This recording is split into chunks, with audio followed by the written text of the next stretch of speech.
All right, the last-ditch effort to repeal and replace Obamacare now scrapped after at least four GOP senators, including our next guest, refused to give in their support. Here to react is GOP Kentucky Senator Rand Paul. Senator, how do you feel about the latest attempt that failed on the GOP side to repeal and replace? Do you feel bad about how this came out?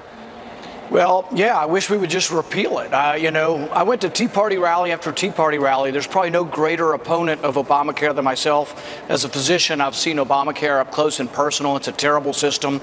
But we promised to repeal it. We didn't go to Tea Party rallies and shout. I didn't hear anybody chanting, hey, guys, let's keep Obamacare and let's divvy it up to the states and mess with the formula so we take some money from the Democrats and give it to Republicans. We said we'd repeal it. We didn't say we'd keep it and block grant it. So this was not a repeal effort. It was a fake repeal.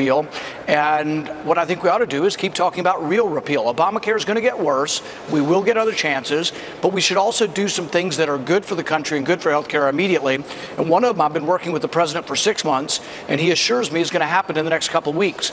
He assures me that he's going to legalize the sale of across-state insurance through associations, which means any individual, millions of individuals in our country, will be able to buy insurance through a group, get cheaper prices, and get a better product. Can he do that on his own? Yes. Okay, I want to tell you what he wrote the other day, and I know you saw this, and I know it's true. He says, I know Rand Paul, and I think he may find a way to get there for the good of the party.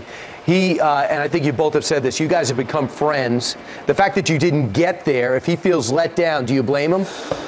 No, I think this originated more in the Senate, and the Senate really, none of the senators really reached out to try to negotiate on this. I did try to negotiate in good faith with the White House, and what I told the White House is there were some good things in the bill.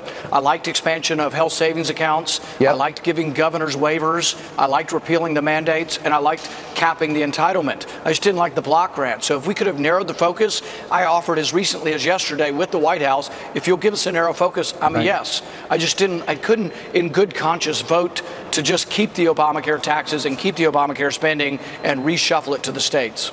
Rand, do you understand how the American people are unbelievably frustrated right now? And I'm not just talking about Republicans, but you guys got the mandate to get something done, and you're not getting anything done?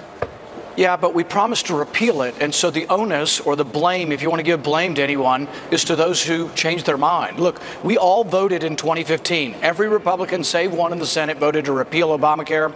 We had that identical vote. 7 people changed their votes. That's where the pressure needs to come. We need to keep our promise. Repeal Obamacare, and then if you want to talk about free market reforms, replacement can be free market reforms, legalizing choice. I'm all for it. But the first thing you have to do is keep your promise. Keep your pledge to the voters, and that's to repeal Obamacare. Senator, I can't get into detail now, but the president's going to start speaking about the long-awaited tax reform. What do you know about it? What bothers you most? What do you like the most? Well, I'm with the president that it ought to be a significant tax cut. He's been talking about a 15% corporate income tax. I'm all for it. I think we should stick to our guns there. The swamp, the establishment will try to get 25%. It'll wind up 30% because they don't know anything about negotiating. Let's do 15%.